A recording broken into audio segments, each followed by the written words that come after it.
Hello, everyone. Connor Lokar, Senior Forecaster here at ITR Economics, checking in for another Trends Talk.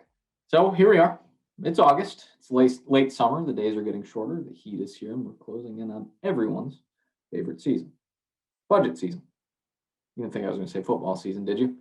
Budgeting, it's obviously essential, but a challenging process, and one that stresses everyone involved, and in particular can be colored by the phase of the business cycle that a company is currently in, and perhaps, depending on what happens, put businesses out of position for the phase of the business cycle that they will be in for the following year that they're setting the budget for. Now, currently, the U.S. economy is in phase B. That is the accelerating phase of the business cycle, accelerating growth, and that's from a U.S. industrial production standpoint. And I'd add that I would say most markets that we analyze, and I would say the overwhelming majority of our client base here at ITR that we consult with and conduct revenue forecasting on behalf of, are also in that phase B trend as we head into the closing months of 2021. And one of our top management objectives that we are hitting on with clients this fall is to avoid the straight line forecasting and budgeting trap. And sure, this seems like a no-brainer. In this particular phase of the business cycle, though, it can be a challenge. We are in the best phase. That B is for best phase of the business cycle after all. And we've spent, or you have spent the last several quarters just increasing your top line. Hopefully the bottom line as well, but just generally enjoying and improving business climate. And this is really typically when everyone's inner optimist starts to take over. We start drinking the Kool-Aid, so to speak, and we naturally assume that 2022 will be a continuation of the conditions we're feeling right now. I mean, how could it not?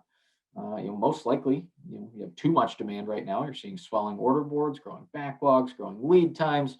Surely, of course, this is going to leave plenty of work still for your business to do in 2022, right? Bueller, right? Well, the challenge is that you need to prepare for the next phase of the business cycle that you will be in, not the one that you are in right now. And most businesses, at least per ITR's expectations and our own forecasting experience with our client base, are going to be spending maybe not in all cases the majority of 2022, but certainly for most of the second half of 2022 in phase C, that slowing growth phase, and quite likely closing the year out with a lower growth rate than they are ultimately going to experience in 2021. And already 9 of our top 12 leading indicators have transitioned to tentative declining trends, offering a growing pile of empirical evidence that things are going to be slowing down next year in line with our forecast expectations. Now, generally, we look for at least 5 of our premier leading indicators to turn in a particular direction, up or down.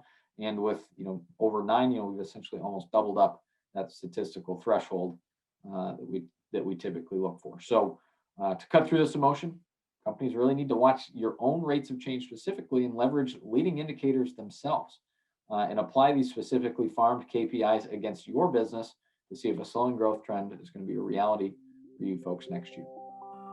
So thanks for checking in. Happy budgeting. I'll see you on the next one.